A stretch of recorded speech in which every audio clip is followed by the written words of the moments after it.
because we know he's nearby. And then,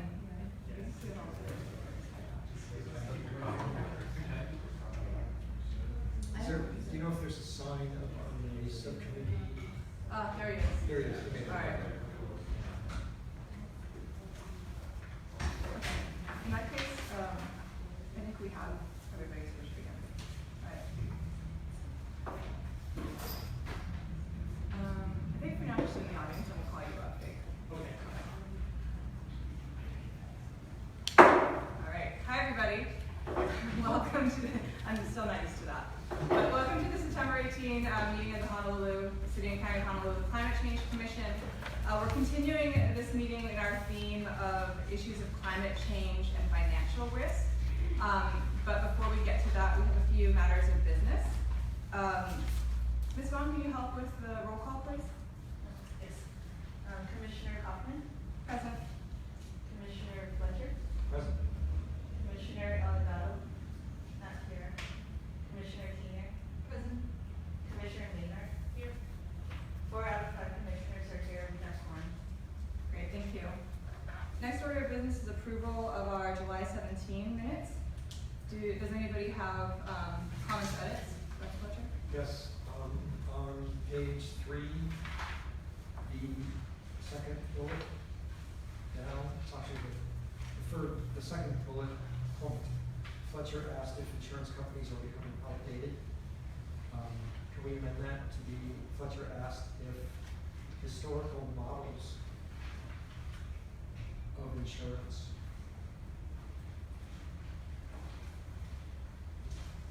are becoming outdated and strike companies. Okay. Anything else?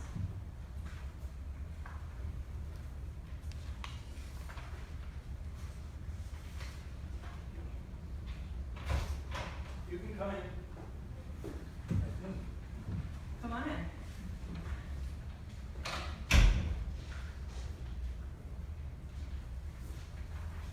All right, with that, can I get a motion to approve? Motion approved. Second. All in favor? All right, approved. I also wanted to make a motion to amend our agenda slightly. The reason being, agenda number 9 is a meeting with Ms. Suoko, our Deputy Corporation Counsel, on this issue, and apparently it has to be with just the commissioners. So rather than sending the public out and asking you to come back in, I would just like to move up the other agenda items so that way it doesn't disturb the public interaction with the meeting. So I would like to move agenda number 9 right prior to adjournment. I need a motion. So moved. All in favor? Is that from protocol? Okay, great. With that, can I call up Director Stambro to give us an update?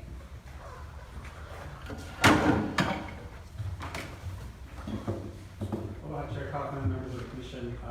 Josh Stambro, the Executive Director of the Office of Climate Change, Sustainability, and Resiliency. Thanks for the opportunity to update you on activity. It's been a while since you've been able to have a meeting, in part because we were dealing with a couple of major hurricane threats. So the office actually, several of the staff were in the Emergency Operations Center throughout both of those episodes. There's a call center. We did learn a lot about sort of where there are pukas in our preparedness. Actually, the major devastation didn't happen to our island, but it gave us a lot of food for thought, and it actually prevented, the second one actually prevented Mayor Caldwell from attending the first part of the Global Climate Action Summit, which I'll give you a quick summary of as well. I did want to let you know, though, that the office has started the process of working with resilience working groups around developing a resilience strategy. Those groups have started to meet and research different components and policy areas that could be included in the resilience strategy. We've also scheduled 2 of the 10 climate action planning meetings. So we have one scheduled for September 27th for the Pearl City area, and then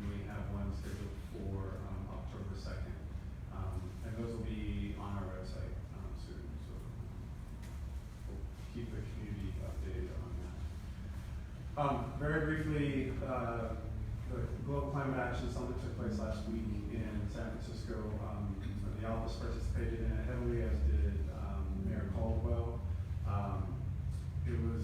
There were several things going on, and I think there was two pieces that I'd like to highlight. One was the leadership that Hawaii sort of had in that space.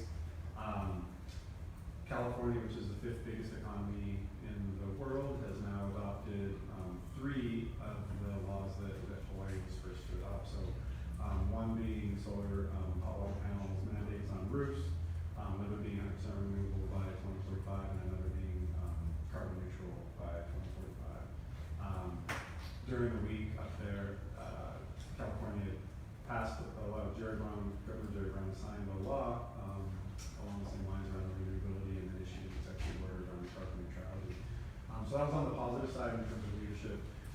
But there was a report that came out that I wanted to share with you from the U.S. Conference of Mayors that shows that we have some catching up to do. One of the interesting parts was there was 95% of cities reported that they've had some sort of climate disturbance in the past 5 years that they've had to wrestle with. 65% of cities now procure renewable energy from municipal operations, including 8 cities that usually through the use of credits source 100% of their electricity from renewable. 26% of cities have now embarked on green vehicle procurement policies to transition their fleets, and 30% of cities are now moving forward on energy benchmarking for commercial buildings in their jurisdictions. The latter two we have yet to do, and I think it's incumbent on our office to continue to work with mayor and administration to make sure that we're doing that in our jurisdiction. So that's a brief recap. The major commitments that were made by Mayor Caldwell in Honolulu at the Global Climate Action Summit was that we gave Mayor Caldwell join the Powering Task Force Alliance, which pledges the way to a coal-free future after 2022 when the major coal-fired power plant shuts down this island. And then also deadline 2020 commitment to ensure that there is a climate action plan in place by 2020 for our jurisdiction. And then finally, a fossil fuel streets commitment with the C40 network. There will be only zero emission buses sourced here in the city county of Honolulu from 2025 onward, and that the administration will work towards creating an emission-free zone, a substantial amount of the city going forward towards 2030. So those are the main takeaways from the Climate Action Conference and what the office said too. Thank you. Thanks. I guess I have a question. Questions?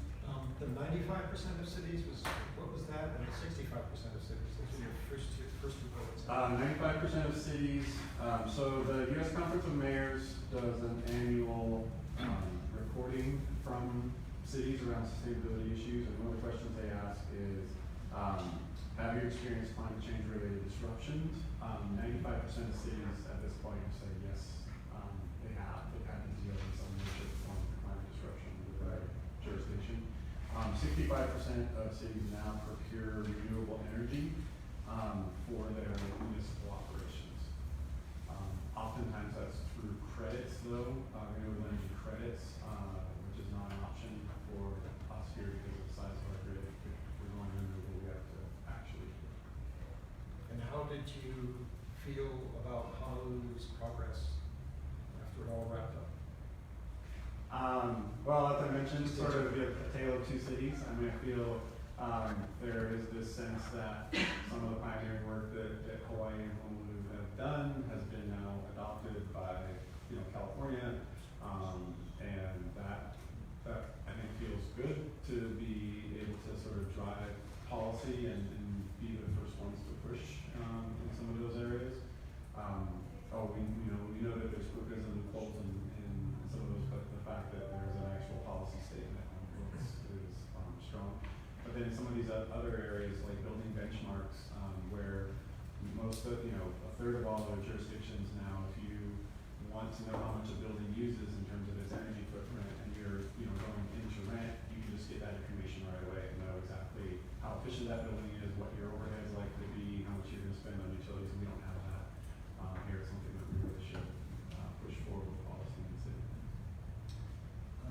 And you also mentioned, with regard to pukas, you discovered some pukas in hurricane preparedness. Yeah. What sort of things did you feel need to be improved? Well, I think there's just our lists were out of date in terms of, contacts for who the emergency operations folks are, who the folks are that need to staff shelters. How do you actually get the people who are closest to the shelters? We didn't have an actual list of where city workers live in, and so we know what department they're in, but we could be assigning people on the opposite end of the island to get to shelters and back, and they're working 24-hour or 12 or 24-hour shifts, and so, and in an actual storm situation, it might be pretty difficult to traverse there, so you want to get the folks that are closest to those shelters to be working those. There's also some issues around the jurisdiction around streams, but one of the biggest things was cleaning out stream areas and making sure that the debris is cleaned out. And obviously each of those stream beds, some are owned, the jurisdiction is the city and county, some is the state, some is private. So not knowing that exactly, not having those on maps made it very difficult in the call center to let people know, no, we can't do that one, here's who you should call. So stuff like that was just real practical, pragmatic things in the emergency operations center that we can improve on and get better for going forward. I have a follow-up question on the energy benchmarking. And also I missed, you said there were two things that we were behind on. One was energy benchmarking, and I missed what you said on the other one. My question for the energy benchmarking was, how are most cities going about that? Are they doing individual building sub-meters that are then made publicly available, or available at least through that building? Or are they actually working through utilities and utility regulators to make that data available? That's my understanding. So the mayor from Salt Lake City, she got up with her utility partner, and they talked about how they had worked together to provide all of that information in a transparent manner around the square footage of buildings, which buildings were utilizing X amount of energy. So my understanding is that it's the lab.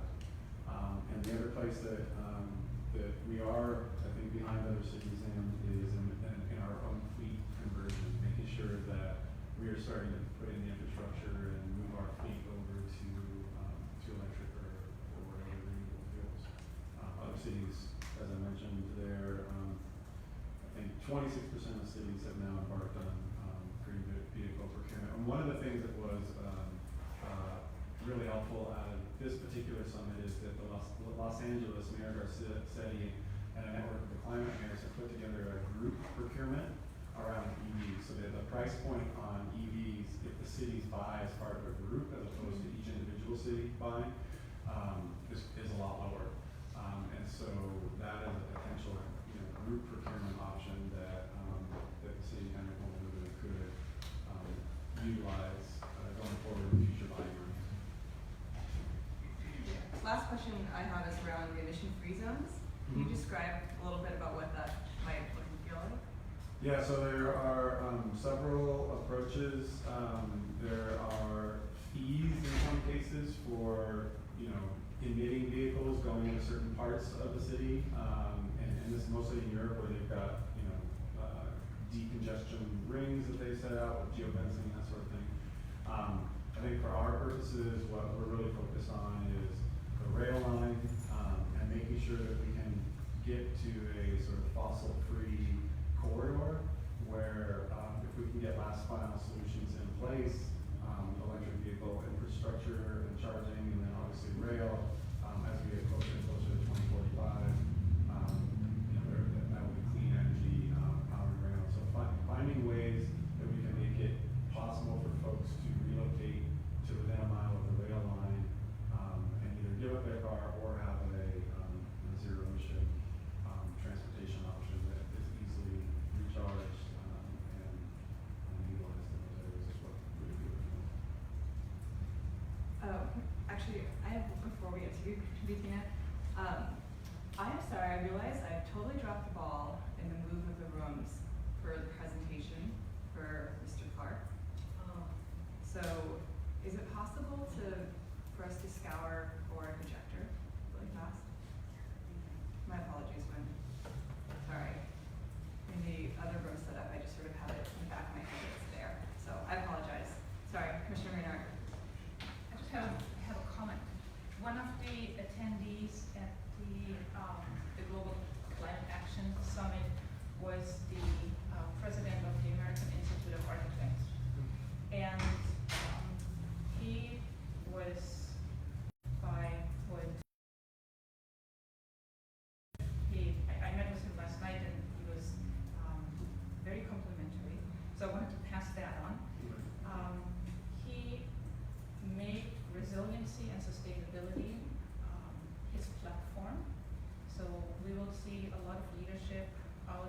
Washington, at least as it relates to the architecture. Okay, that's coming out totally wrong. So I'm kind of excited about that. One thing that he said is that in 2017, 45% of an architect's work was renovation. He sees this increase to 70% within the next 2 years, and that is largely due to the need. We can't afford, from a climate perspective, to continue to build new, and need to pay more attention to the buildings that are in existence and what can we do to make them more sustainable. So I thought that was a very bold goal, and I applaud him for that. So I felt I should share this in this meeting. Yeah, so the Bloomberg Foundation has recently launched a climate challenge for cities, and they've identified buildings and transportation as the top two. Obviously, each of them is responsible for about a third of emissions in the country. So buildings are a huge element, not just from the emissions point of view, but also from a resilience point of view. With Hurricane Florence, we've seen what happens with buildings that are not designed for the type of extreme weather events we're likely to see in the future. I just read a fact that only 3% of folks in North Carolina had flood insurance, and so there's going to be a huge equity hit and an income hit as a result of what we were about to talk about today in terms of insurance and risk. But to what extent is that because they're opted out or because they're uninsurable from the company's perspective? I think this was federal flood insurance, so I think that's just a pure, you're making a decision whether to purchase it or not. Because I understand the federal flood insurance, there's very little that is uninsurable. They have folks that they have rebuilt a half a dozen times, continue to insure them. Good question. Josh, in the meetings you go to, is there any discussion beginning with regard to sort of standardizing all of the new territory that everybody's going into? For instance,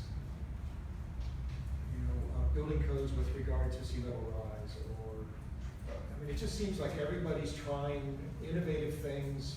When will we start to see some national standards come out with regard to adapting to climate change?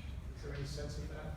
I think this is the problem, because we didn't ever adopt any sort of national like that, with failing to adopt Kyoto, failing to stay in Paris, and really have a cohesive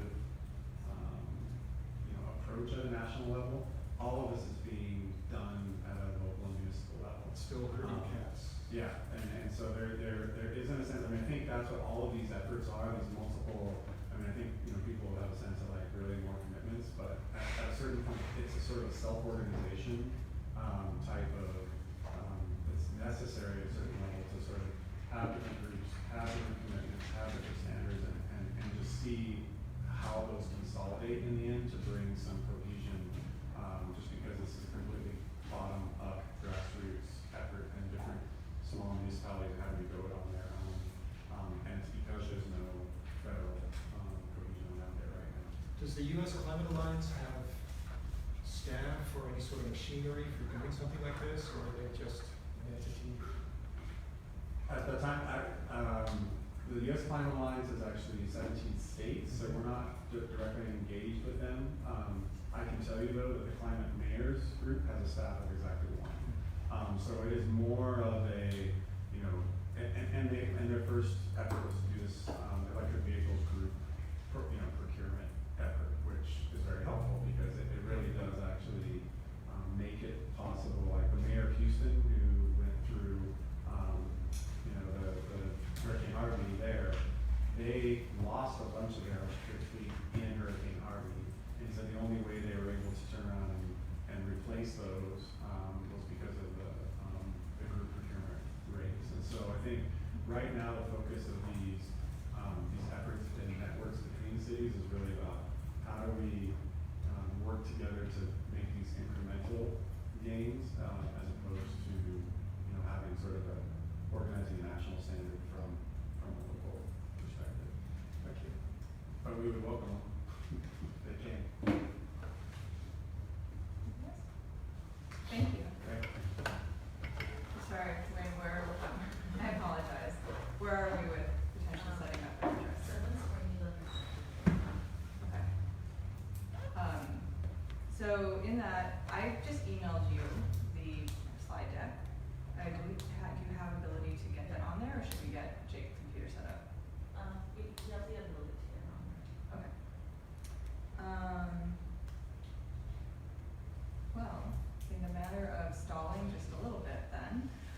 Are there any comments or feedback from the public on Arthur Stambro's updates?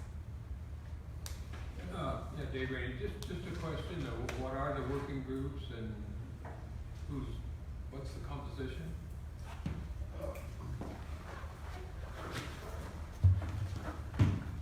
So the resilience strategy has 4 different areas. One is climate mitigation and adaptation. One is affordable cost of living affordability.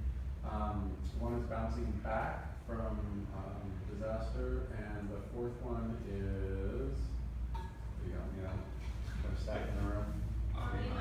Oh, right, sort of community cohesion and social capital building.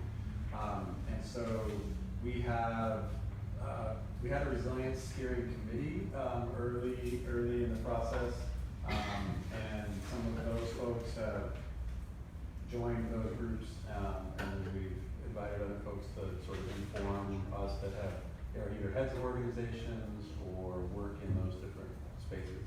If you would like to be brought up to speed on what those areas are, we'd be happy to work offline.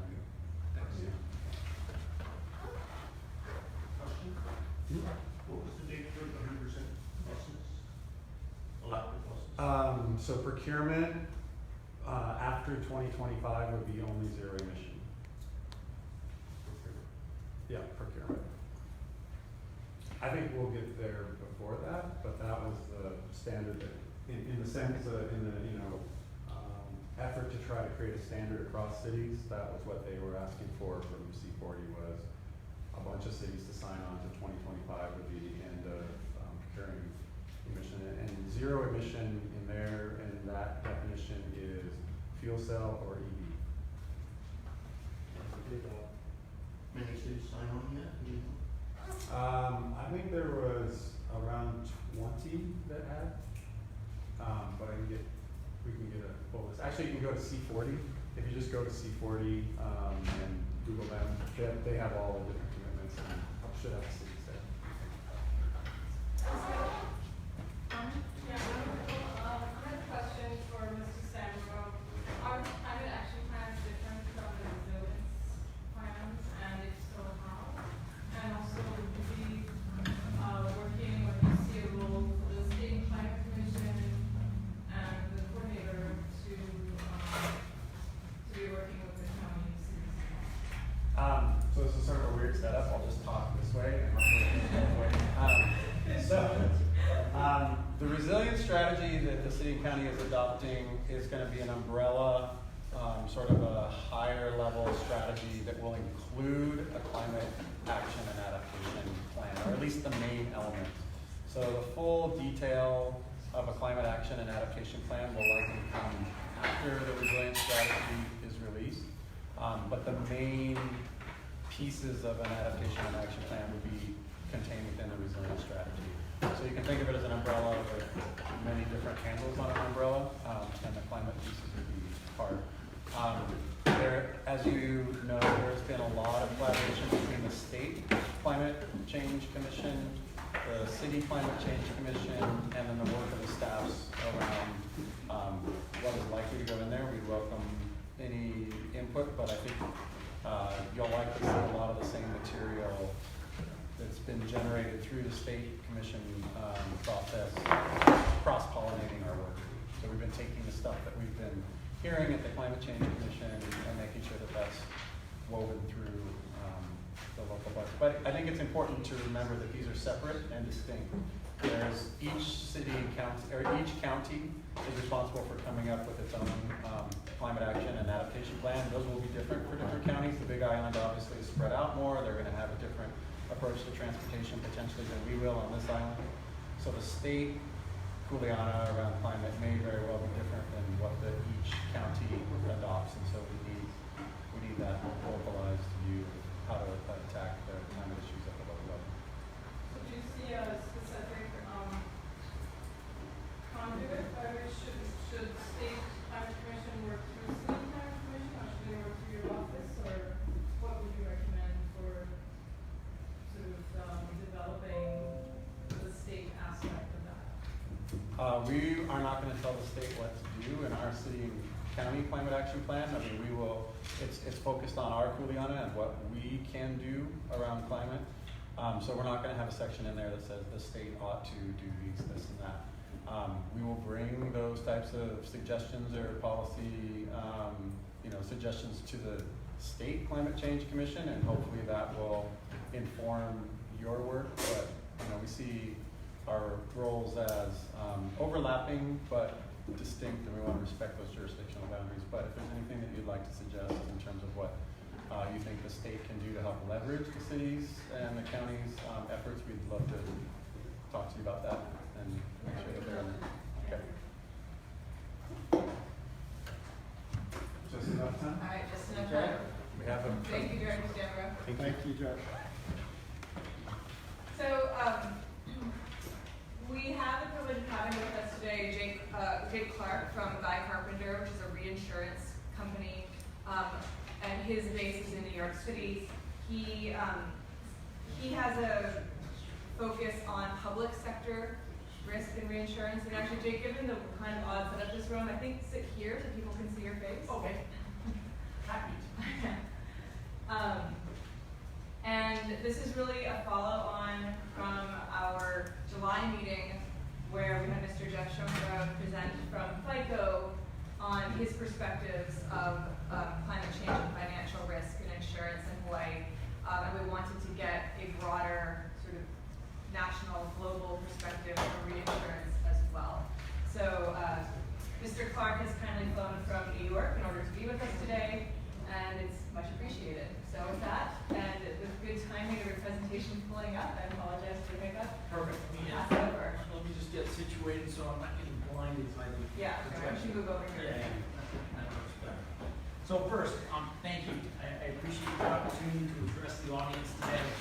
Over the next 30 minutes, I'm going to move fairly quickly through some material and try to provide the group some perspective on what we see as an evolving risk transfer market, particularly for public entities. And I'm going to try and touch on basically how the insurance and reinsurance sector is positioned to help supplement a risk management strategy on behalf of communities and state and local governments around issues impacted by climate change. I think it's important for everyone to recognize, issues of climate change can play out over a very long period of time. So time in insurance solutions is something like that directly can be challenging. However, that stated, insurance and reinsurance products are very well suited to help alleviate the stresses brought on by unforeseen large events. Best example, a hurricane, and the stresses that event can create on communities and the fiscal resources available to government that is trying to respond to them. So, with that, where's my clicker to help me navigate? It's just not working. For now, just say next slide. Okay, now I'll just say next slide. So what I'm going to quickly do is I'm going to briefly touch on just some landscape setting points so you sort of understand the context in which the insurance and reinsurance sector looks at this, as well as a little bit about my company and the role we play in that particular value chain. And then I'm going to try to spend most of my time focusing in on evolving issues we see going on in the market. I'm going to use a few case studies to illustrate some of the examples that we see out there in terms of public entity governments accessing our market and using that to supplement their risk management strategies, and then provide sort of a broader summary in terms of how we see that evolving. Next slide. So, intersection of climate change and the insurance sector. Basically, when the insurance sector is looking at this issue, often we translate that into an issue that's focusing in on the natural catastrophe component of that landscape. You will hear anyone looking into some of the trade press from our industry a number of stakeholders in our business are talking about steps the industry can take to close what we refer to as the insurance gap. So big events happen and go wrong. They create large economic loss. There's a component of that economic loss that's insured. The difference between those two figures is what we refer to as the insurance gap. In developed nations around the globe, on average, roughly you will see insurance entities assuming anywhere from 30 to 35% of most large catastrophe losses. You'll see fluctuations around that figure depending on the peril that's involved and the take-up of primary insurance in the area. Around this whole thing, what we try to stress when we're talking with our clients and customers is the broader fiscal landscape and some of the challenges we see out there on the horizon that put added pressure on governments everywhere to properly respond. So I'm not going to get into all of those right now today, but I will maybe just focus in on one. Right now, the federal government plays a very large role through FEMA in responding to natural catastrophe losses around the world. Certainly anyone who's reading up on the NFIP recognizes that from a flood standpoint, but FEMA's role goes well beyond that in dealing with things like earthquake, broader hurricane, wildfire, what have you. Currently right now, catastrophe relief is one of the largest off-budgeted expenditure items of the federal government. And what we would argue to local and state governments and communities is that current setup, given some of the other fiscal changes that are coming down, or fiscal challenges that are out there, we think make that dynamic unsustainable. And there is we already see draft legislation being debated in Washington about changing that dynamic and how that works with state and local government. Quickly, who we are. I represent Guy Carpenter. Guy Carpenter is a portion, one of 4 companies within the Marsh & McLennan organization. Basically, there are 2 main components of our company. One is consulting. We have 2 companies, Oliver Wyman and Mercer, under that side of the house. And then in the risk and the insurance side of the house, there is Marsh and Guy Carpenter. Collectively, our 4 firms, we basically are working with our clients around the world, helping them address the challenges that they are facing in today's society. Guy Carpenter, next slide. We are the reinsurance arm of the Marsh & McLennan organization. We work with entities that hold portfolios of risk. The easiest way to think about that is an insurance company. It could be a residual market insurance mechanism. Best way to think about that, and a good example of that might be Florida Citizens handling a large portion of the homeowner market in Florida, entities like that. It also involves public sector entities. We spend a lot of our time working with our clients, utilizing in-depth analytics to help them first and foremost understand the risk that they are holding, and then work with them to develop strategies as how to mitigate a portion of that risk using the capital market and the reinsurance market. To give you a sense, next slide, of the property catastrophe market we operate in, and how that intersects with the capital markets. By our estimation, the insurance industry is allocating anywhere from 400 to 450 billion in catastrophe limit around the globe. 25% of that capacity comes from the capital markets. So when you say capital markets, we refer to insurance-linked securities. And the easiest way to think about that is catastrophe bonds. It is taking in insurance and a reinsurance product, and it is putting it in a form where investors, pension funds, professional investors, high net worth investors can basically invest in a different asset class. The concept, and that segment of the market started roughly 15 years ago. The concept is very simple.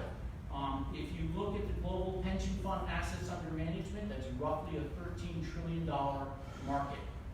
If we could get that market to allocate 2 to 3% of what they are investing into this new asset class, that would create an additional $1 trillion of risk capital that could be deployed to people trying to manage their cat risk. The more you're able to spread risk, the more certainty you have in the outcome of the product, the less volatility you have in price. All of that carried to its natural conclusion is a good thing for original policyholders and insurance companies. This slide, very quickly, there's a lot of information here. I'm going to hit on just a few key themes to illustrate what I just said. Your green line here represents, it's a basic price index of insurance, reinsurance catastrophe products. You will see it's very spiky around Hurricane Andrew. Hurricane Andrew was basically a clarion wake-up call to the insurance sector that it had taken its eye off the ball when it came to managing its cat exposures. And therein lay the advent of bringing far more robust analytics to analyzing the exposures people were bringing on board. The net effect of that over time is as you lower volatility, you lower uncertainty. When things go horribly wrong, you get less spikes and less market dislocation. I mentioned a minute ago the advent of the ILS market and trying to access a greater pool of capital through the capital markets. Those are all the bars that you see to the right of the chart. You saw a little of that activity happening after Hurricane Andrew. You see much more robust activity, particularly after you get through the 2005 to 2007 timeframe, where Katrina, Rita, and William hurricanes impacted the United States.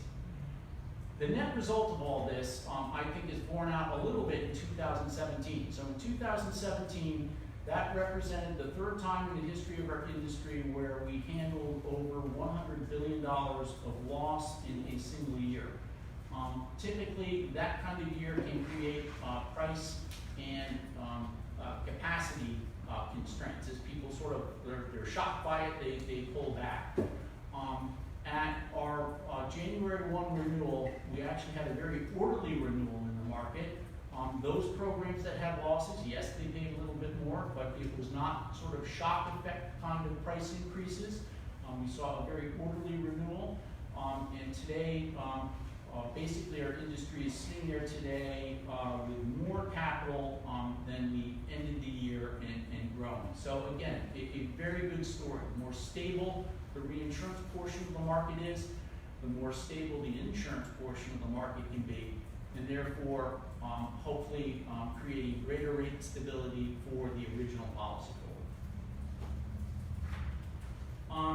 The next slide basically comes back now to the subject of public entities and how they go about financing their risk.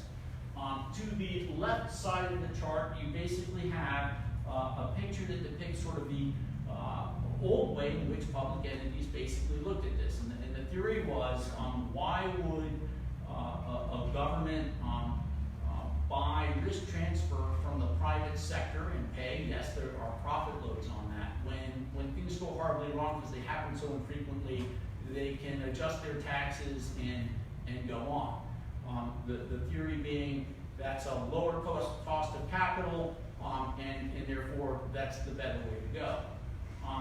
The problem with that is, in many cases, and it comes back to some of the challenges I was talking to before, issues of how much debt is being held by local and federal government, the impact of climate change and the increased severe weather that's occurring, that is straining the system. Also, the old way of doing it, we would argue, takes longer to unlock that capital because often it involves reallocating funds that have been budgeted for other things. Some of those things might be mitigation projects to handle climate change adaptation. So it takes longer to bring that capital into play. The longer it takes to come into play, the longer it takes a community to recover. Insurance and reinsurance has the benefit of bringing capital and releasing capital very quickly after an event and putting that money to work much more quickly. I'm not here to say insurance and reinsurance is the end all of this.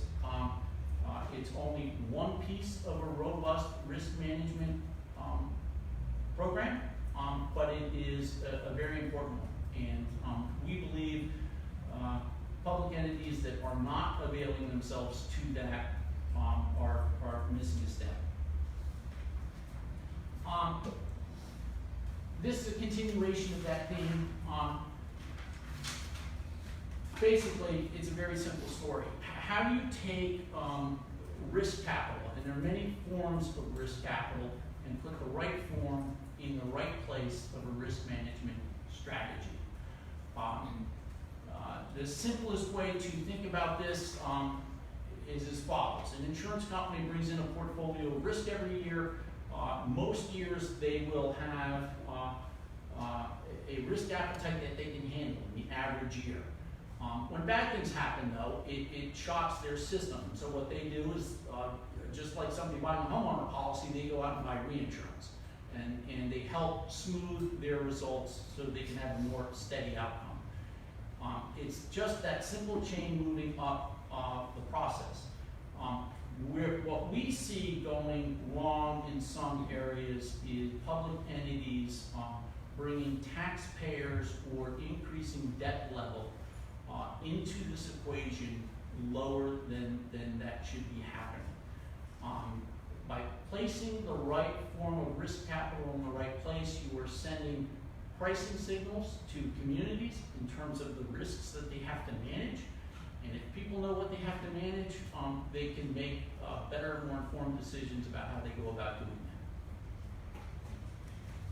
that. I'll now jump into a few case studies of some of the examples that we have worked on and that we have seen and that are ongoing in the market right now. The first one focuses in on FEMA and the NFIP. Back in 2013, basically what prompted, what often prompts public entities to go down this road, unfortunately, is large losses. Sort of after they have happened, they realize, whoops, we don't want to make that mistake again. How do we fix this issue? That's what happened with FEMA. Basically, I would argue Hurricane Katrina was to FEMA what Hurricane Andrew was to the insurance industry back in '92. Sort of a clarion wake-up call in terms of how much exposure they were actually putting through that program and how much risk they were putting on the backs of taxpayers. Congress then, when the program next reauthorized, said, hey, we want you to get out there and we want you to look at potentially utilizing reinsurance. And we want to understand conceptually what it might mean to privatize the program. We want you to build in-depth analytics so that we are looking at this in an objective fashion. We responded to that RFP with a consortium of other companies to help round out the skill set we were bringing to look at those issues. And that study then went forward during the course of 2013. The culmination of those efforts ultimately led in 2016 and coming into 2017, FEMA buying reinsurance for the first time on the NFIP program. It was in terms of the exposure they're holding, it was a relatively small program, but a good meaningful first step to interact with our market. Getting our industry to understand the portfolio they were holding, giving them a chance to understand how our industry evaluates risk and prices risk. So in 2017, the NFIP bought $1 billion worth of reinsurance, and 8 months later, Hurricane Harvey happened, and that program suffered a total loss. Within 10 days of FEMA billing for that loss, we delivered from our industry $10 billion. That was very helpful. As FEMA is looking at this, there were certainly some champions behind this initiative and this project, thinking that this made sense, that they would have to build this over time. They saw the value of doing it, but not everybody probably in the halls of FEMA or elsewhere within the government thought that was necessarily a good approach. In the first year, having true validation that the product works, and having our industry respond as quickly as it did by delivering that capital online was helpful. Just as helpful, the program then renewed 3 months later. We had a very stable renewal from the reinsurance community. Most, the vast majority of markets supported in the first year, supported in the second year. Yes, FEMA had suffered a full loss, so they paid a little bit more, but that was in reason and in line with other programs in the market. And they have now since subsequently taken a second step in their reinsurance program. This past July, they executed their first catastrophe bond. So accessing again the capital market to build out their pool of partners and the risk capital that they're bringing online. The second case study I'll focus on is also a corporate but public entity, Amtrak. Amtrak's desire to access the capital markets was brought about following Hurricane Sandy, where they realized that although they were securing insurance, they needed to bolster their program and get more support. So they also executed a catastrophe bond, and we were involved with that along with our sister company Marsh, and we did that in concert with Goldman Sachs. The Penn Union deal is a 3-year catastrophe bond. It was designed to protect the peak exposures of Amtrak between Washington, D.C. and Providence, Rhode Island, so sort of the northeast border. It was heavily focused in on the exposure they were holding from storm surge. So again, another sort of Hurricane Sandy happens, flooding a lot of their infrastructure and all of that. But in addition, there was a small component of protection also provided for wind and earthquake. Yeah, wait. Oh, thank you. This was done on a parametric basis. A parametric basis is time, in essence, the triggering of the reinsurance vehicle to other measurements that are related to the storm, as opposed to tying it to the direct loss that Amtrak may take. One of the benefits of such a program and structure is typically those features, as soon as you reach or satisfy the mechanics of that trigger, it releases all of the funds of the bond immediately to the client, so that they can utilize those funds to get their operations back online. Third case study speaks to Mexico and Mexico's desire and effort to bring more rigor to their financing of natural disaster risk and how that's handled between the federal and the local governments. And they do that through their vehicle called Fondent. Fondent is it's a multifaceted design. It's targeting both federal and local risk, and then has a series of protocols set up in terms of how proceeds for their insurance program then get split between, again, the federal and the local level.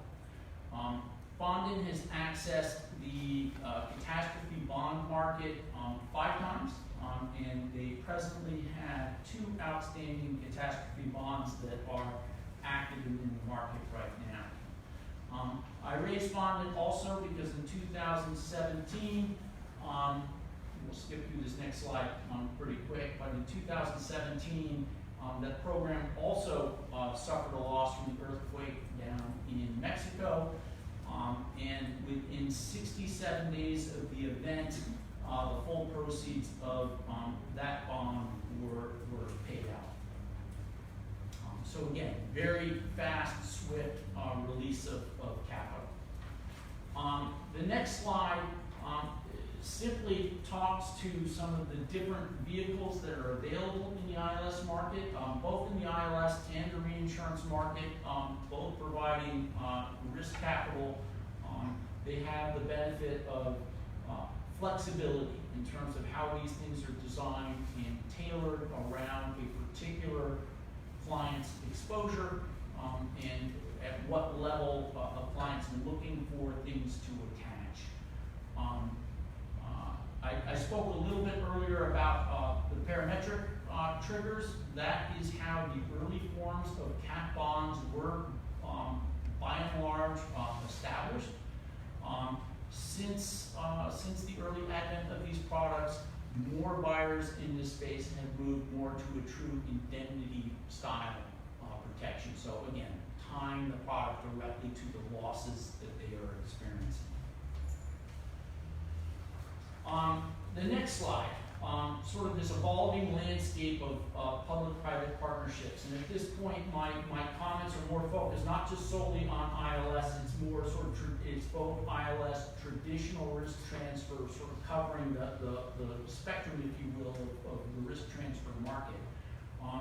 First generation and the early advents into this were some of the good examples anyway would be some of the residual market facilities in the U.S. So these are facilities designed to provide insurance where insurance might be difficult to get. Florida Citizens is again an example. Louisiana Citizens, the CEA in California providing earthquake protection, and you see a list of some of these entities there. Since that time, in the second sort of generation of this, you've now seen sovereigns come into this space, also accessing the markets and the benefit of it. You've seen, you begin to see a broadening in terms of the type of exposures that covered. Initially, this was sort of very focused on particularly U.S. hurricane risk, earthquake risk, maybe some European wind risk. Now you begin to see broader applications for earthquake risk around the globe, in some cases terrorism risk, and again, you begin to see corporates also beginning to access the market. The latest evolution in some of the recent developments, you've now seen, as I mentioned before, FEMA and the NFIP, so the first federal agency accessing this market. Flood Re is sort of the NFIP equivalent in the UK. That is a true public-private partnership between the insurance industry and the UK government, and that was designed to keep that risk housed within the insurance industry. Pool Re is the UK terror pool, and they purchased reinsurance for the first time a few years ago, and there is thinking and going on in terms of how they might access the capital markets as well, which would be, again, another step forward for that market. There is yet to be an ILS transaction that is focused on terrorism risk.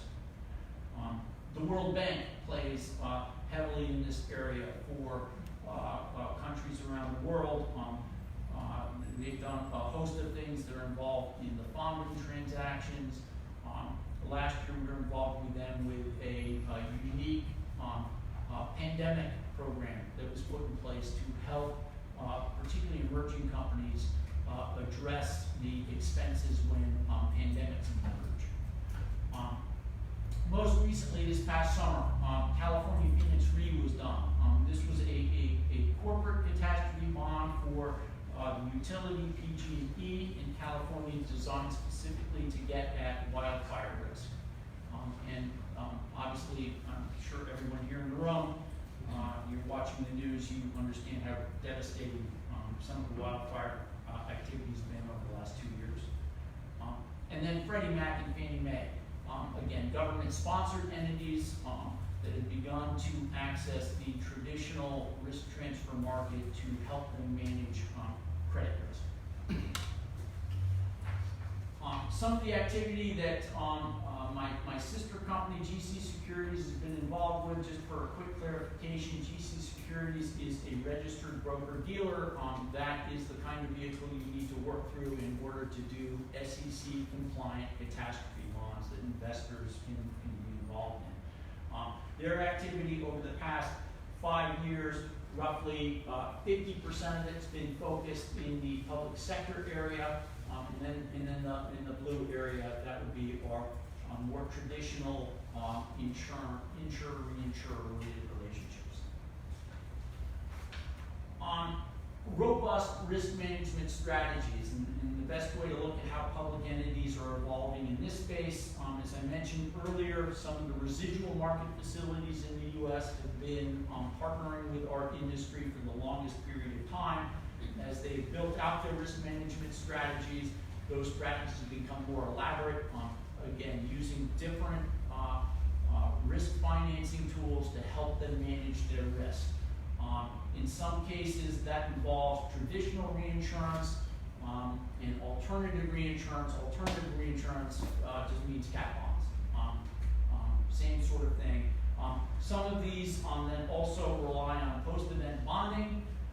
There are then a variety of assessments some of these vehicles also use when things go horribly wrong that again require assessments back to policyholders to help fund the problems. When we're working with our public entity clients, right, there's a host of risks that they are grappling with. And so what we often try and do is risk management strategies can take on many different sizes and forms. We sit there and we try to work with our clients to first catalog what are the risks that they're facing, put some priorities around that, and then how do you sort of systematically move forward toward a more robust program over time.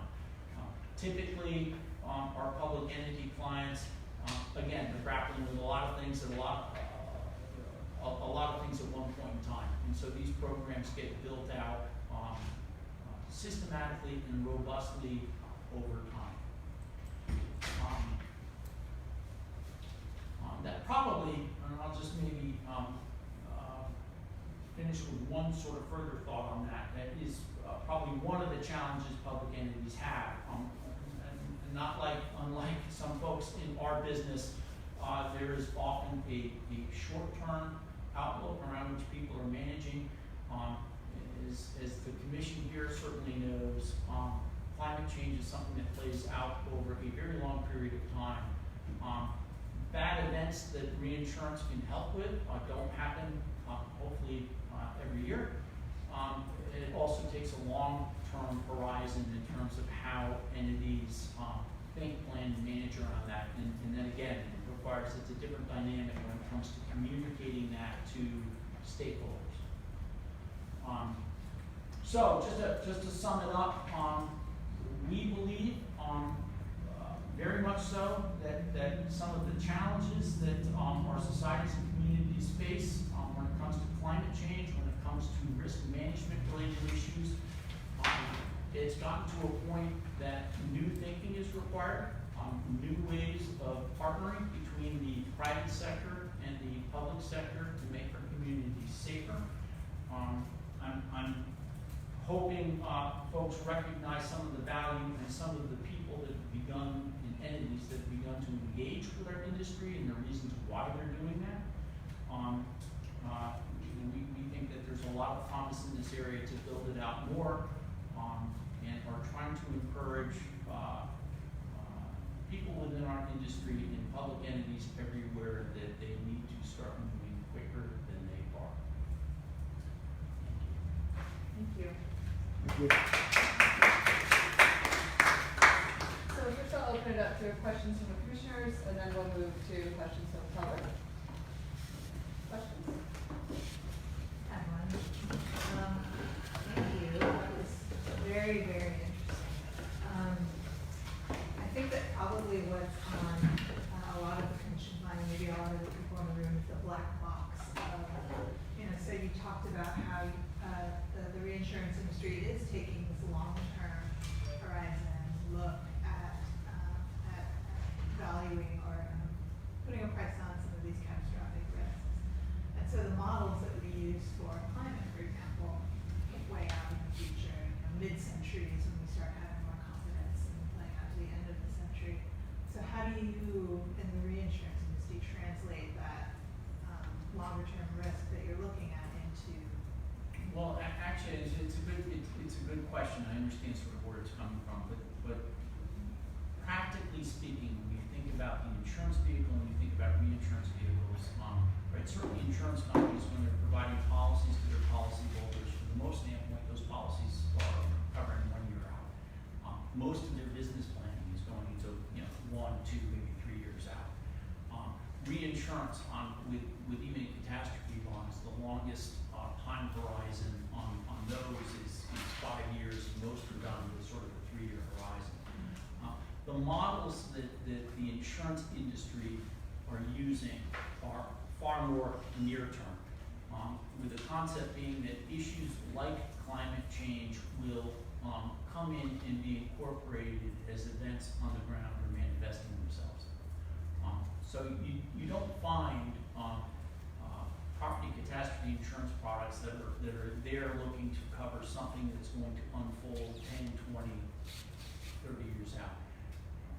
Thus my comment earlier in terms of entities that are trying to manage adverse impact from situations like climate change, tie the solution to those events that are most apt to blow significant holes in their budget and in their fiscal plans. And that's going to come in the form of severe weather and natural catastrophe kind of events where not appropriate resources have been put aside to address them. When they don't have the money put aside to address them, they are then going to go to places and maybe the project to mitigate X, Y, Z could get sidetracked, gets delayed because they need to bring funds to bear to handle something that they're dealing with in the here and now. Does that help answer the? Yeah, somewhat. I don't know, this is not my comfort zone Yeah. at all. Yeah, no, I understand. But another thing you talked about was, the parametric trigger versus the indemnity trigger. Is that kind of a similar thing where, in the parametric trigger, you're looking at more past data, historical data, and then the indemnity trigger kind of takes that? So I'll just try to give it a very quick example. It's more form and substance. The ultimate product's doing the same thing. It's just how people set the product up and then what triggers the proceeds of the product to be released. So an indemnity program, usually the reinsurance program will be expressed by way of an attachment point, a limit, with a limit and an attachment point. So the NFIP, if I go back to them as an example, they've got reinsurance that attaches at $4 billion. They've got a few different forms now, and it exhausts somewhere around $8 billion. That's tied directly to the loss that they might suffer. So an event comes ashore, they've got to wait until their paid losses hit $4 billion, and then reinsurance starts paying out until you get to the top of the program. A parametric trigger, on the other hand, isn't tied to the actual loss. It's tied, typically, the easiest example to give is entity wants to protect against hurricane exposure. They don't want to go to the trouble where they don't have all the data so they'll go, okay, if a storm of a certain strength hits a particular area, then this insurance product pays. The best way to think about that, it could be a Category 3 hurricane comes ashore in this geographic area. Everyone agrees, yep, those were the metrics. Here's your money. Simpler to set up. One of the issues and challenges with it when it comes to public entities is an issue known as basis risk. So that's a scenario whereby the public entity in question has now suffered a very large loss, but for whatever reason, the metrics around the parametric trigger haven't been met, and then the product doesn't pay, and that creates political risk, and depending on the entity and how they're setting that up, there's a degree to which some of that's acceptable, and then there's a degree to which that isn't acceptable, and that's what drives their decisions as to which route they take. That's a follow-up question along these lines.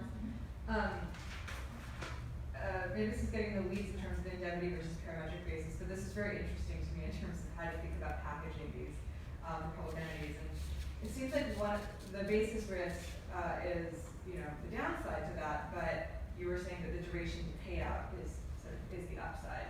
So what is generally the standard difference in duration to payout between those two kinds of mechanisms? So if you look at the bonding example I mentioned, within 67 days of that event, it was determined that, the magnitude of that quake, where it hit, fit the trigger of fit the metrics of the parametric trigger, and the bond immediately paid.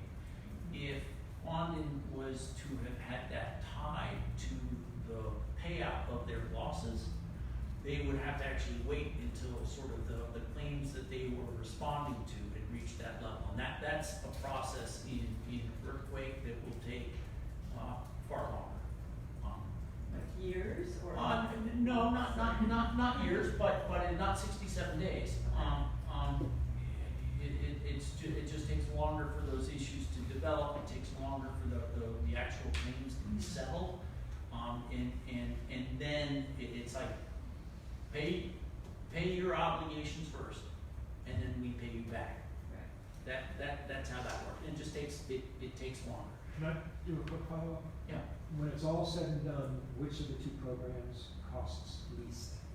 Or do they cost the same? Yeah, there's not Not a cost difference. there's not a theoretically, if everybody believes that the likelihood of attachment and exhaustion is the same, there should be no difference. There can be a difference in cost between a capital market transaction and a traditional reinsurance transaction, but you're seeing, and that just has to do with how these things get structured. But you're beginning to see a more convergence around that. In some cases, there's been examples where capital market transactions can be cheaper, but sometimes they can also be more complicated to set up. So all of these things they all have trade-offs. They all have trade-offs. Does anybody go for both programs? Yes. You Yes. can do both. You can do both. Yeah. So you have no basis risk then. Again, most, I suspect the NFIP over time, they will continue to build out their reinsurance, and like some of the residual market facilities in the US, over time, you'll begin to see a much more elaborate, sophisticated risk management program, where they're doing different things to get it at different things and sort of fill in as they move forward. Other questions? I have another one. I'm gonna go back to the risk kind of distribution again. So I'm wondering, so you must, when you do something like, calculate the risk associated with, let's say, a storm hitting a certain place. And if you're taking climate impacts and climate change into effect, you must be shifting that risk distribution somehow something different based on not just historical. And they're not, let me be clear, they're probably not really reflecting the impact of climate change because the product itself, right, I'll continue to circle back on FEMA. Right, in January 17, they placed a reinsurance program that was gonna cover them for calendar year 17. And they said, so the modeling, the catastrophe risk modeling, that's all based off of, they take their portfolio and do a lot of analytics on it in terms of probability from the CAT models, and those CAT models are not reflecting climate change risk that might be coming into play 10 years down the road. They're not reflecting. Yeah, I realize that, but even, we're seeing impacts now, and for Yes. example, the storm size Yes. and frequency and things like that. So is it all based on trends, I guess? It's Statistical trends? yeah, the models are based on, the catastrophe models in play are based on, storm tracks, simulating events against the portfolio and how everybody understands where that risk is sitting today. Can I follow up? So if this is happening, if that's the trend, then planning 2 or 3 years out is very important. Whether or not this is climate change or just population growth, are you saying that there is no change in the industry reacting to the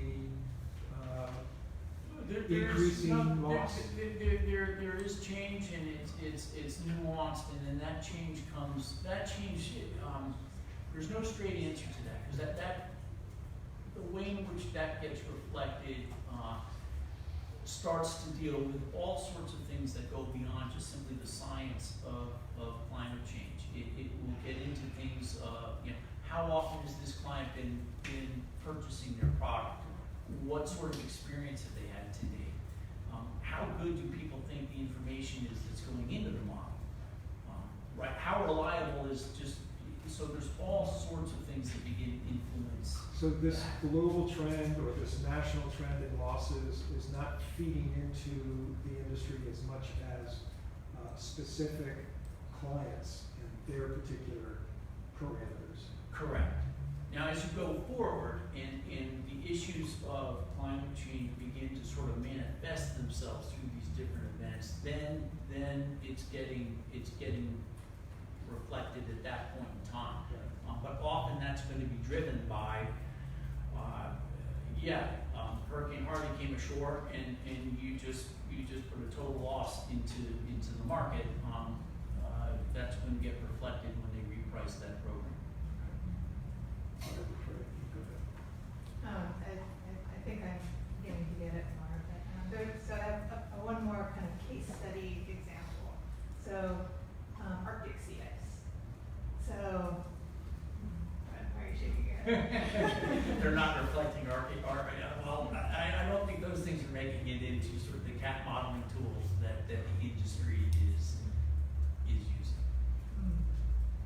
Right, again, the catastrophe modeling tools they're using right now are designed to look at what do they think is going to happen over the next 12 months. Yeah. So, for example, the Arctic sea ice for the first time right now is clear enough at this season where ships can go from Russia to, I think it was a port in Germany. Okay. And that was, scientists were predicting this type of clearance of sea ice a couple of years ago that, saying that this would happen. So for shipping insurance and reinsurance, is that something that would have figured into it? That type of insurance and reinsurance, I will admit, quickly goes beyond my practical sort of day-to-day knowledge and experience in terms of how that influences itself through marine insurance. There are, more than happy to maybe return at some point with some of the folks in our analytic department and they can expand in terms of maybe some of this. All right, I'm sure that's outside of Yeah. what we're talking about. Yeah. Sure. Yeah. So. One comment I wanted to make was in your last slide, you had that graphic from Swiss Re. It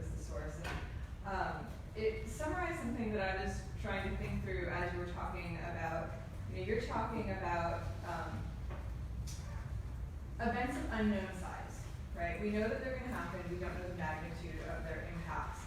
And so this is when you really, when it, you know, makes sense to spread that risk. And then other climate change impacts that, you know, we've been talking about within the commission are events that we think we have much more known about, right? This might, you know, particularly around sea level rise.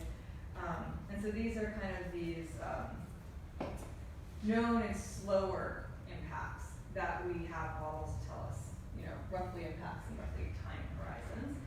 And in that matrix on your last slide, if I'm interpreting that correctly, I would interpret that as a high frequency, high probability event, right, that we know about. There we go. So there it says take adaptation measures. So this is a case where it, you know, government financing is the lowest cost financing, right? There aren't necessarily profit margins. So this is where, you know, planning for that upfront and budgeting for that upfront makes much more sense. Versus this kind of what's in here in terms of insurance and reinsurance is this medium risk, somewhere low to high frequency of events. Is this, am I interpreting that correctly? Yeah, you are. And it gets back to the other slide I showed earlier when I was trying to convey, right, all the different forms of risk capital that are available.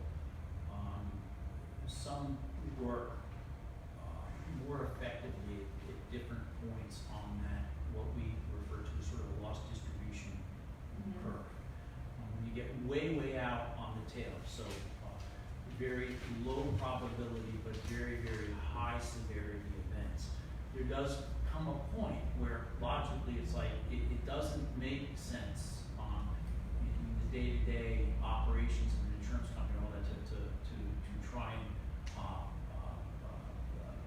put an insurance product up there, and that's where it might very well make sense. Okay, that's going to fall back on government. That's going to fall back on taxpayers.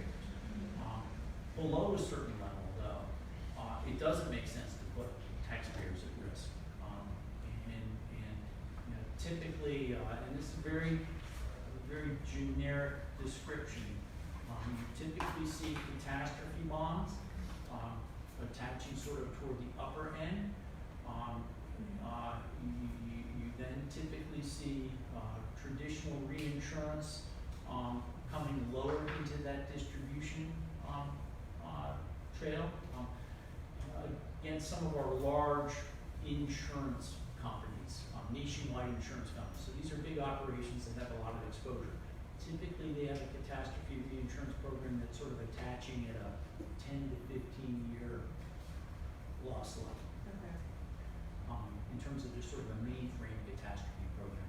Below that, they're retaining it and they're funding it, and then as you even move further, then you've got original customers and they've got deductibles that they've got to meet and things like that before their insurance products start to pay. So it's trying to layer it appropriately so that in essence all stakeholders better understand the risk that they're holding and are making trying to make cogent decisions in terms of how to manage it.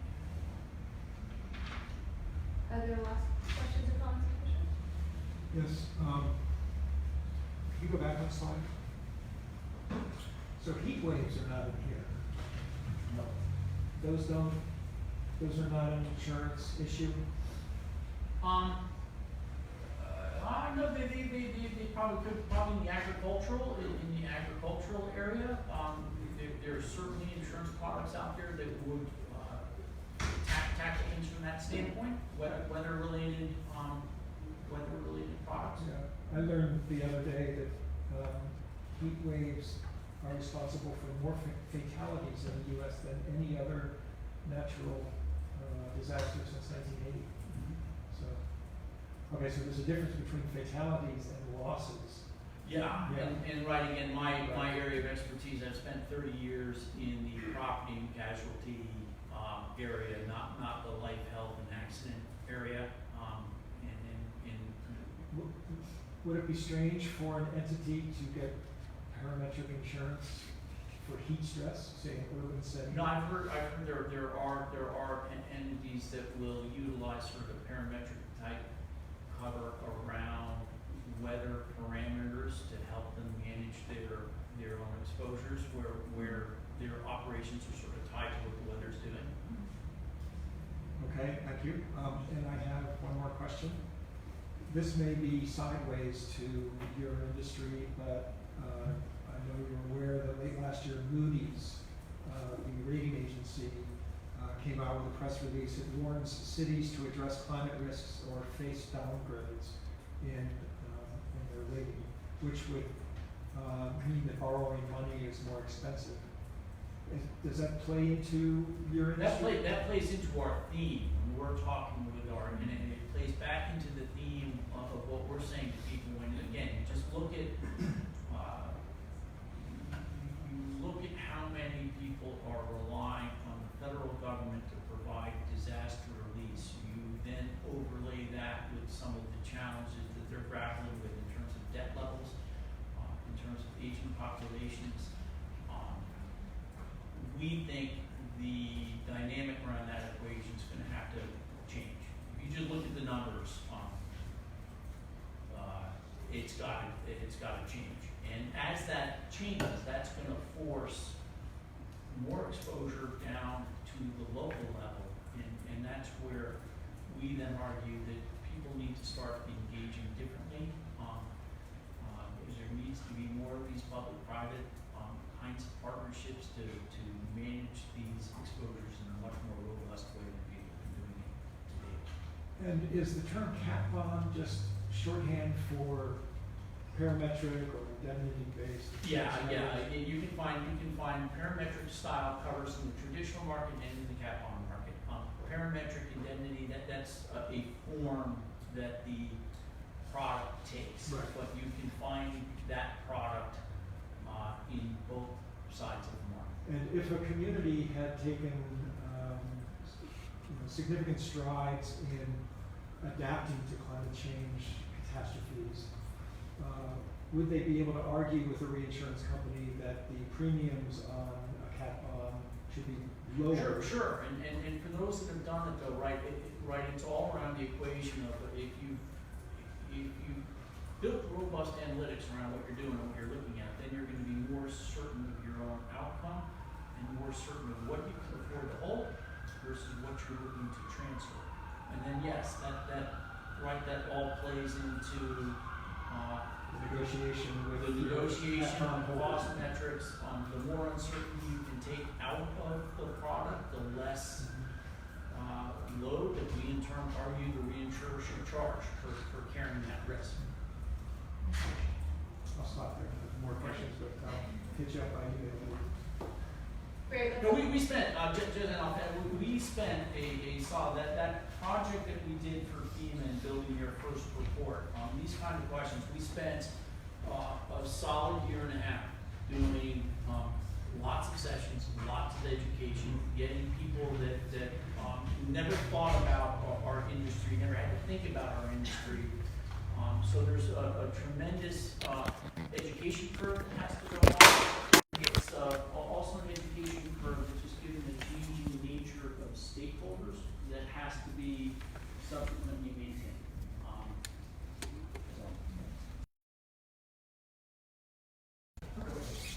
Let's open this up for questions from the public. Any questions, comments? Mark? Thanks, Jake. And this actually falls, I'm Mark Fox, I work at the Nature Conservancy, the White chapter of it. This follows Chip's question. He asked, it's not one about, if communities or governments can demonstrate that they've taken steps to adapt to or mitigate to the potential risks, thereby potentially taking out some of those risk factors, they can, negotiate a better rate. Have you seen that occur in both the context of taking steps, both with respect to built infrastructure, flood mitigation projects or seawalls or undergrounding utilities, but also with respect to natural infrastructure? So on the East Coast, rebuilding oyster reefs that mitigate wave action for us, taking care of coral reefs that mitigate that. Have you seen natural infrastructure come into discussions about this? You definitely see it come into discussions. the flood models that our industry are using, they for a while have had a surge component related to storm surge. Right. Those are getting more robust and more fine-tuned. You're beginning to see first-generation inland flood models being developed. Those are still first-generation models, particularly across the U.S. It's a very complicated peril to model. Different people are trying to be more robust in terms of how they reflect on some of those features. Thank you. Question? Hi, is there any consideration or thought by the reinsurance industry to exclude climate risks given all the major climate hazards that are going on? Similar to terrorism exclusions for reinsurance No, companies? When it comes to climate risk, particularly that's tied to natural catastrophes, that's what the reinsurance business does. If anything, they want more of it.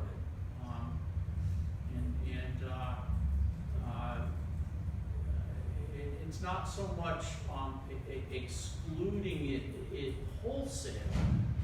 You might get into a discussion between a particular entity looking to access the product and where they want the product to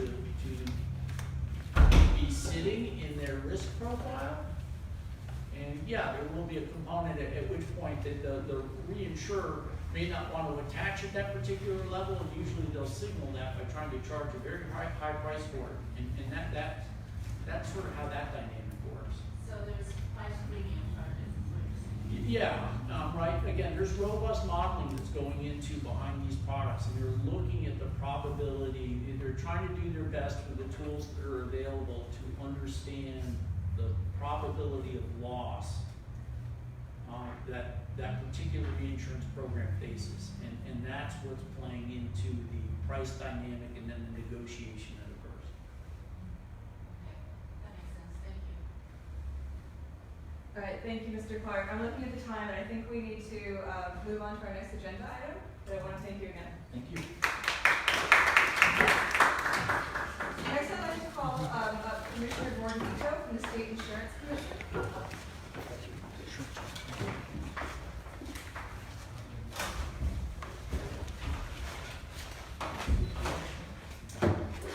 Anywhere. I know it's a little odd to have your back to the audience. Thank you for being here today. It's much appreciated. Really, we wanted to start the conversation on what you from State Insurance Commission, thoughts on this subject. How are there any efforts at the state level that we should be aware of, and so on. So I'll try to keep this short because I know we're already. In terms of insurance, and it's really kind of a follow-up to what Mr. Clark had just gone through. With respect to insurance, I mean, there's two really main components. I mean, it's really, the starting point is really a risk assessment, right? I mean, looking at what risks are, whether it's the public sector or the private sector faces or on an individual level. Then you really look into risk management. How is the public sector or the private, and using the recent storms that have come through, Hurricane Hector, Hurricane Wayne, and then Hurricane Olivia, that was really a tropical storm.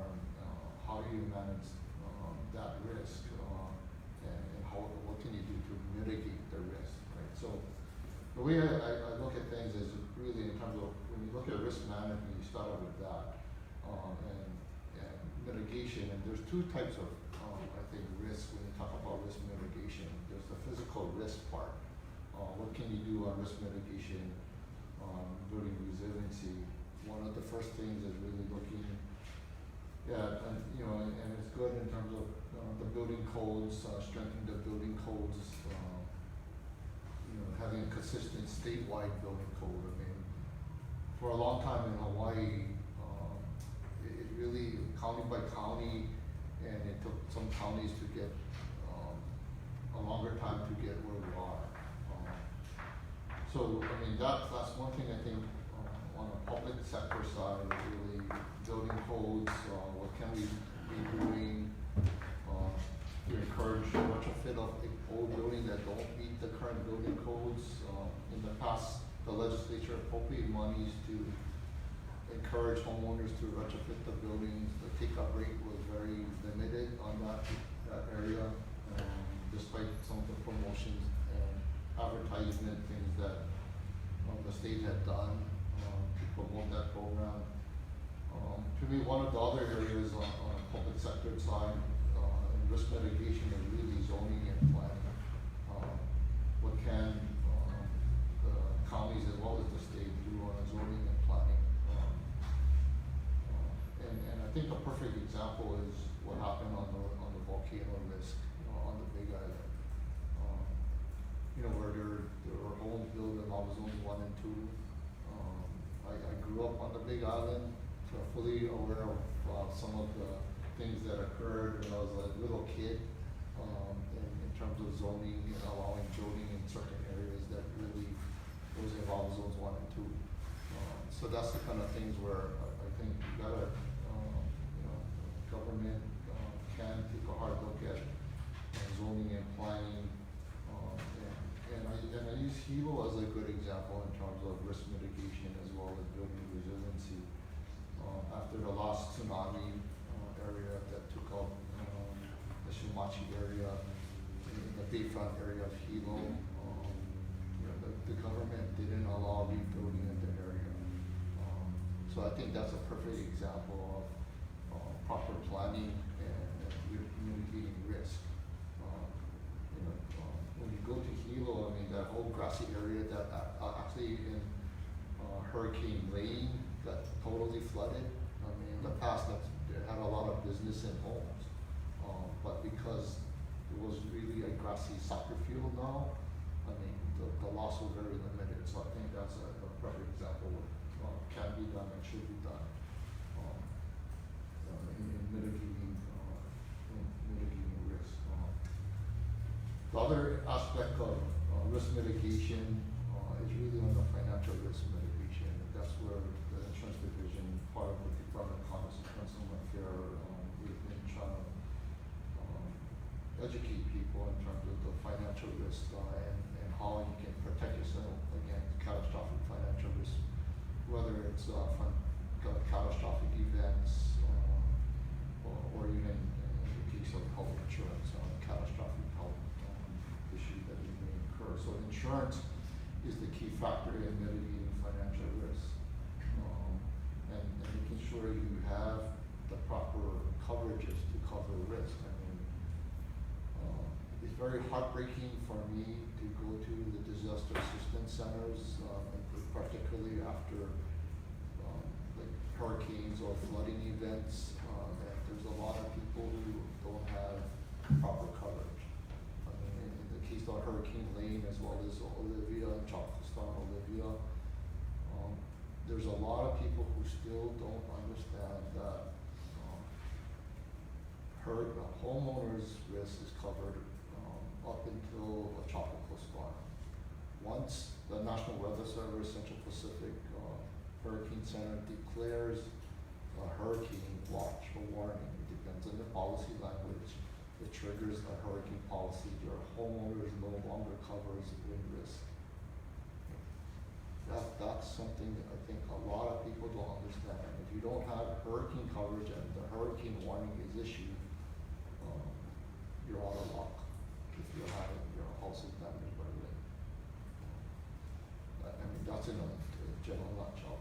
Flood, if there's runoff, storm surge, runoff in the mountains, pooling of water, hurricane or homeowners don't cover that risk. It's the National Flood Insurance Program.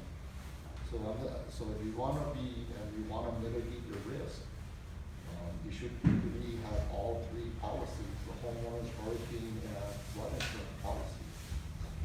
I mean, that's the bottom line. If you don't have those three types of policy, you're at risk. But A lot of people in Hawaii, we feel we're not in the flood zone.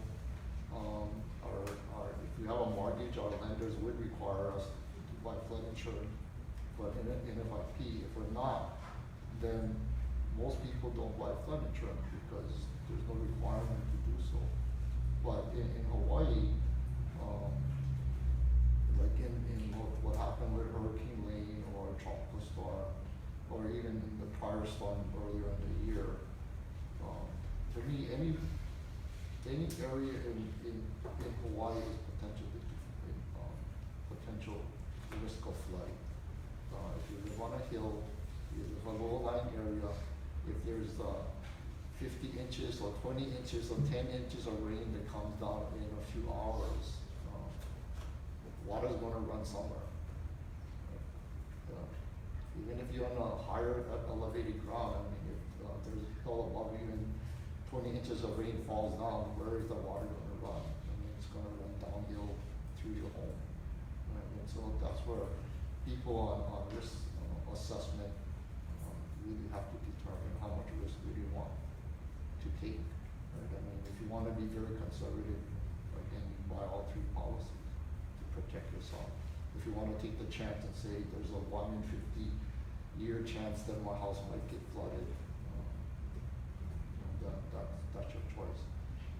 Going back to building codes, I mean, it was kind of interesting to listen to some friends from Hilo, and their homes were older homes built on the tofu block. So when the flood occurred from Lane, they really suffered very little loss because ironically, I mean, on a hurricane wind side, I mean, that's a high risk of building on tofu blocks and your house falling off the tofu blocks. But on a flood side, I mean, they were fine because the water just ran under the homes. But the comment they made was in fact of many of the new homes built on slabs, the water ran through their homes. So again, I mean, it's really hard what kind of things you want to do to mitigate your risk. We've been trying to educate people on what I just said in terms of hurricane homeowners and flood insurance. We've done several publications. One was as far back as 2016 in terms of trying to understand insurance and the coverages and coverage gaps.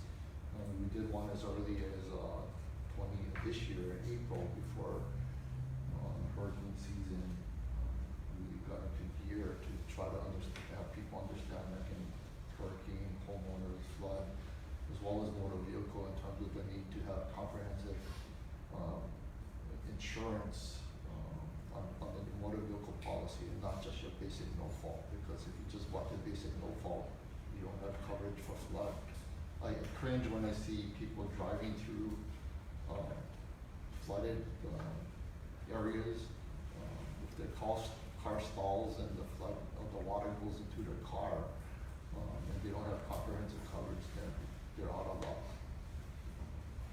Condos often flood in the basement where the parking lot is. And so I'm sure of many situations where people's car was totally flooded and they had no coverage because they didn't have comprehensive. So trying to do things to educate people on that. So that's in a nutshell in terms of what I have to say. If I have questions. Okay, great. Other questions from the commission? Quick question. Climate change is in the news a lot. I'm sure you've had a chance to think about its role in Hawaii and the insurance industry. Are there any things that you can recommend that the insurance industry, that your office specifically can do to make us safer with regard to climate change? Well, I think there's some things the companies are doing. There's discounts offered if you do a retrofit of your house and home. So there's some things that the companies are doing, but again, I think a collective effort on everybody in terms of what can we do to really mitigate risk as well as build resiliency. Oftentimes it's just kind of things where we're talking about climate change and try to do better risk management. I always bring up Waikiki, right, as an example. I mean, that's the economic engine of the state.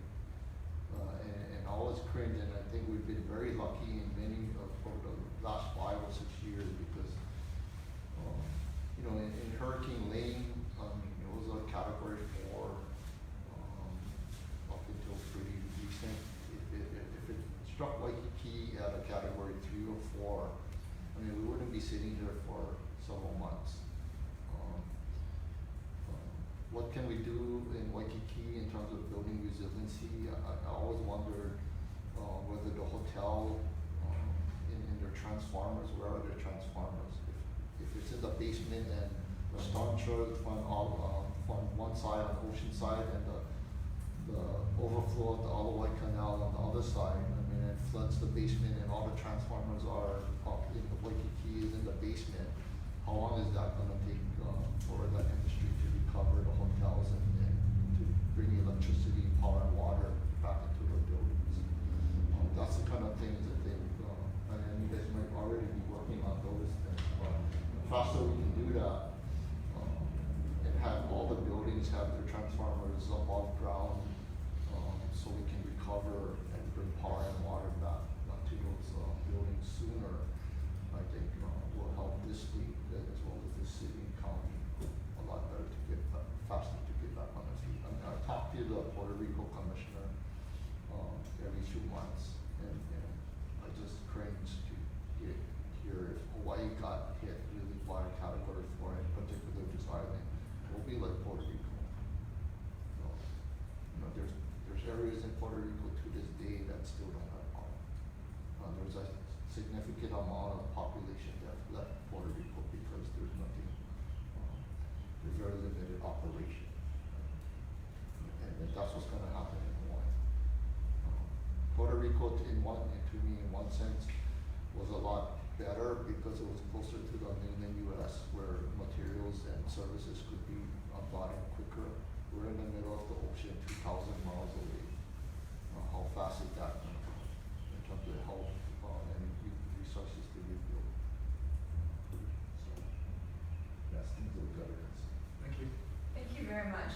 Appreciate it. I think in the, looking at the time, I would like to move on to calling up Nelson Koyanagi, who's the Director of Budget and Fiscal Services for the city. Thank you very much, Commissioner Ito.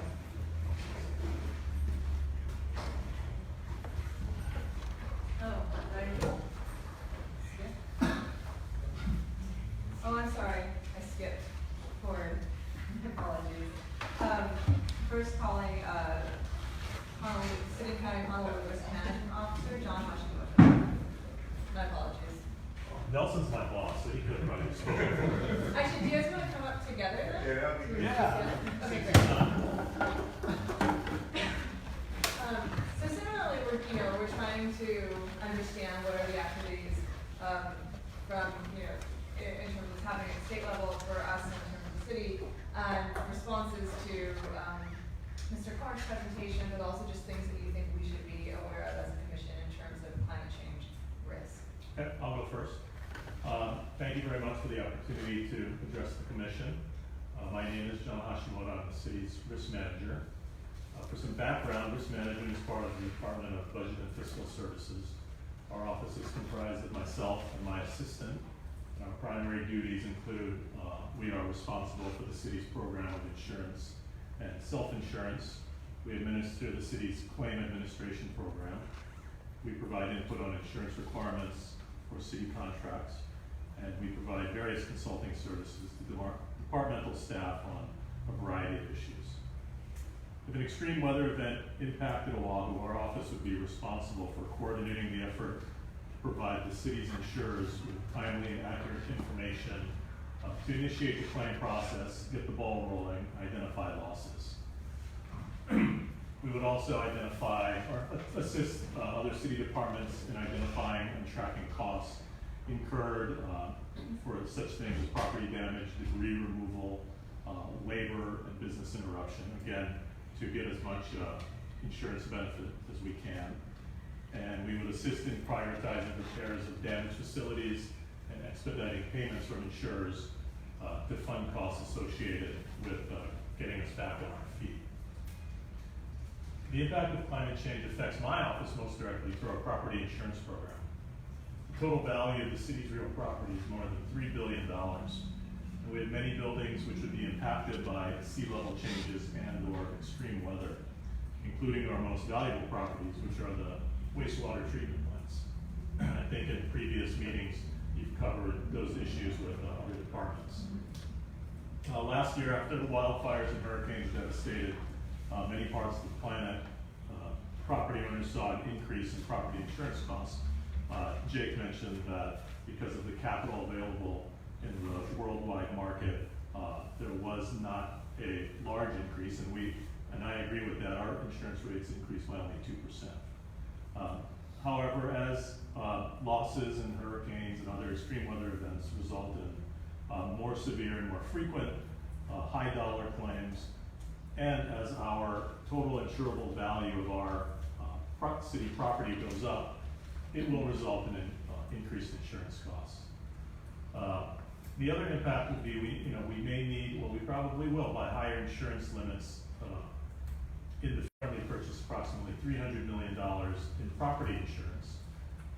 We don't make up that number. That number is based on a probable maximum loss mathematical calculation of average annual losses over a long period of time, most commonly 100 to 500 years. And it takes into account the value of property, its location, construction, and what happens is as hurricanes become bigger and more frequent, it's only common sense would lead you to believe that the annual average loss calculation would go up. So if we use that as a guide, it would justify purchasing more insurance, which of course would cost more money. The city relies upon our insurance brokers, which include Marsh, which is, as you can see, is the owner of Guy Carpenter. We rely upon their expertise and global perspective in risk management and insurance-related topics to guide us and assist us in determining what are products, what are new products, what does the marketplace offer. And I don't want to go over what Guy covered, but we rely upon them to provide us with advice and guidance to determine what the best conduct would benefit the city. The insurance market, like every other market, has buyers and sellers. Sellers will sell you anything. We are a buyer. We have limited resources. So what we do is, we make the best decisions possible based on the best information we have, relying upon experts in the field to guide us. As climate change inevitably starts to influence policymaking and affects the insurance industry, I would say this is our insurance program continues to evolve, and I think just from listening here today, at the luncheon meeting today that I attended, all of these things will impact not only us, but our future, and you can be confident that, we are aware of the situation, and we'll do what is best for the city. Thank you. So John is why I can sleep well at night. Like John said, we do have limited resources, and so when we go over the insurance program every year, we have to take that into consideration when we look at what we need to be able to cover the city.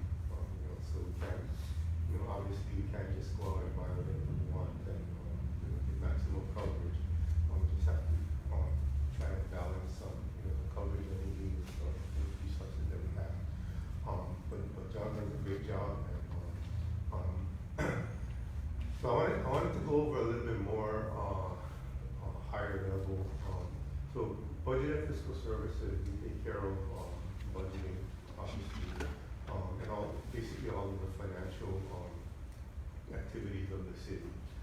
Take care of, we have a treasury department which collects all the money. We have the property tax division that assesses the properties, and we do purchasing and accounting, fiscal services.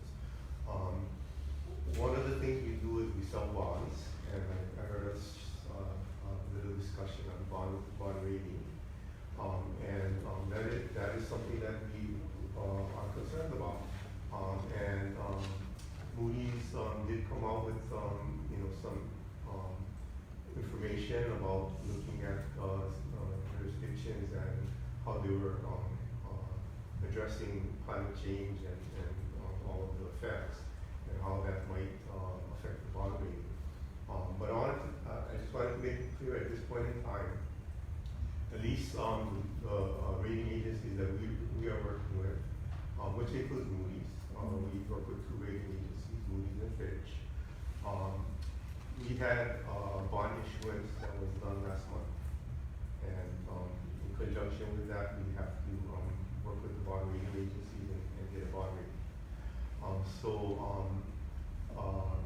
We did meet with Moody's and Fitch face to face, and the mayor did an excellent job. I think the fact that you folks are here, Climate Change Commission, as well as Josh's office, and the fact that the mayor is taking this really seriously and issued a directive in July, I think that really helps as far as the rating agencies are concerned.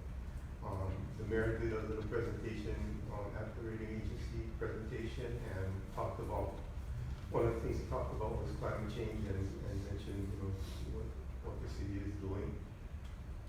And I just wanted to let you know at this point in time, both rating agencies did not even talk about climate change or effects on our bond rating. If you look at the reports, there's no mention of climate change or anything. So at this point in time, it's not an issue with them. They're more focused on the things that are at hand, like for example, pension costs and things that are front and center.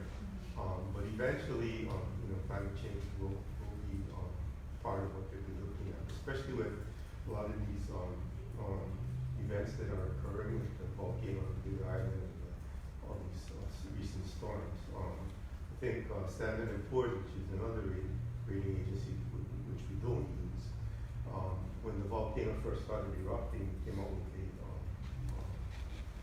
a report that basically said that Hawaii County would not have the bond rating affected. But as time went on and the volcano kept erupting, we came out with another statement that says, if it continues, then we need to really look at it closely. So I think what that signifies is that, as these events continue to happen and they impact on counties and the state, then the rating agencies will start looking a little closer and look at the rating and see how that would impact counties. The other area, which we really haven't really done too much with at this point in time, is real property tax revenues. Obviously, if sea level rise and other factors start affecting property values, then that will eventually affect our revenues. But at this point in time, we haven't really looked too closely on doing anything related to that. The other area is capital projects. From DFS perspective, we're going to be relying, at least at this point in time, relying on the departments. You met with a lot of the different departments, environmental services, maybe facilities maintenance, design and construction. We're going to be relying on them to be looking at what they need to do to make our assets more resilient or new construction, what kind of things they need to do.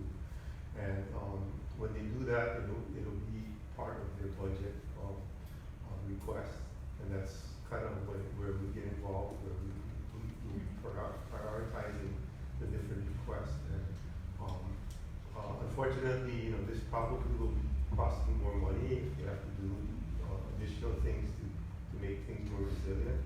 And the city only has a limited amount of money, so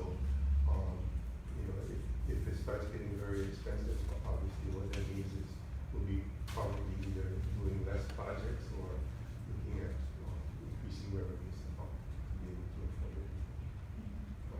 In a nutshell, that's basically what we do, and open up for any questions you have.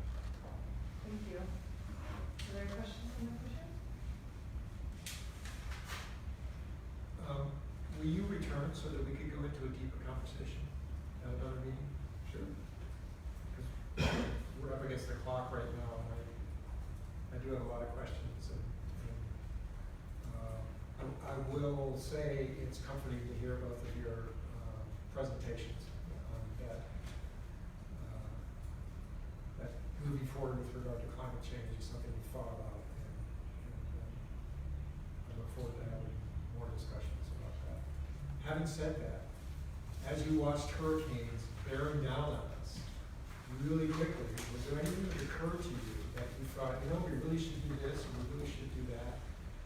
There's some steps that, you know, Well, the commission can help you see implemented perhaps. yeah, one of the things is obviously, we have some kind of, financial backdrop, case things happen. Insurance is one thing, but, we do have a, what do you call it, fiscal stability reserve.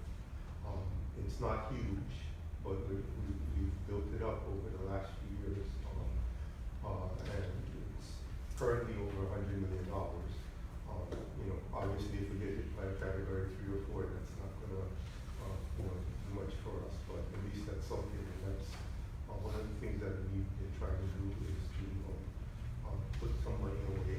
Now, you always have that dynamic where, you know, you're taxing people, and so, you know, when you have, you know, people paying taxes and you're putting money into your reserve fund, you gotta kind of balance that, because people don't necessarily wanna pay today for something that may happen tomorrow. And so we kind of, balance it as much as possible, but we do have the fiscal stability reserve, we try to fund, you know, on a regular basis. And so, in the last, I would say 4 years, it has grown from, 4 or 5 years, it's grown from 30 million to over 100 million. So we've been starting to put money away. At the state level, these special funds often get coached. Are you guys under the same sort of stress? No, and in fact, from DFS's perspective, we dislike special funds. Special funds are used for specific purposes. The fiscal stability has, only can be tapped on special situations. It's either a financial situation or a disaster type of event, and that's the only time it could happen.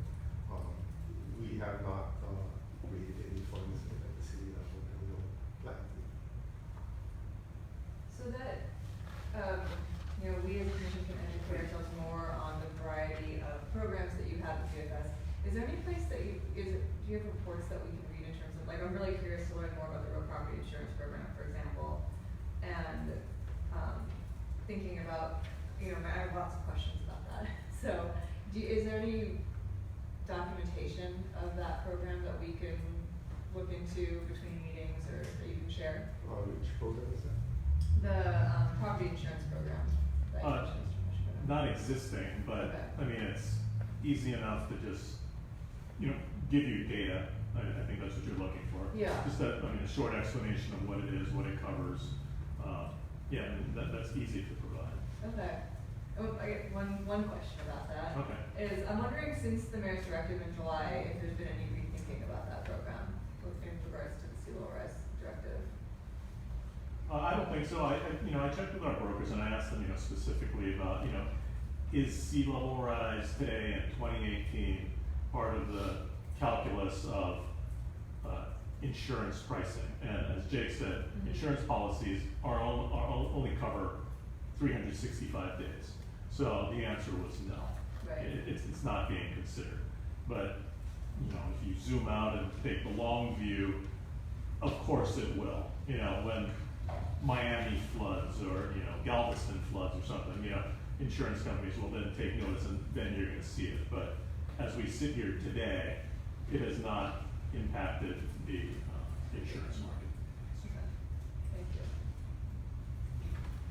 Other last questions or comments? Okay, great. What about from the public? Thank you very much. Thank you. Appreciate it. So the next item is our next meeting, but I'm gonna suggest that we do that over email.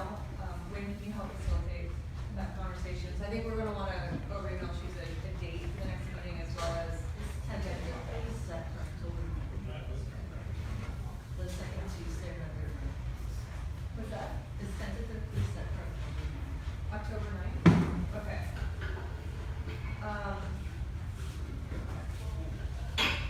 And also, are there any comments for items that were not on the agenda? Anna, do you have one?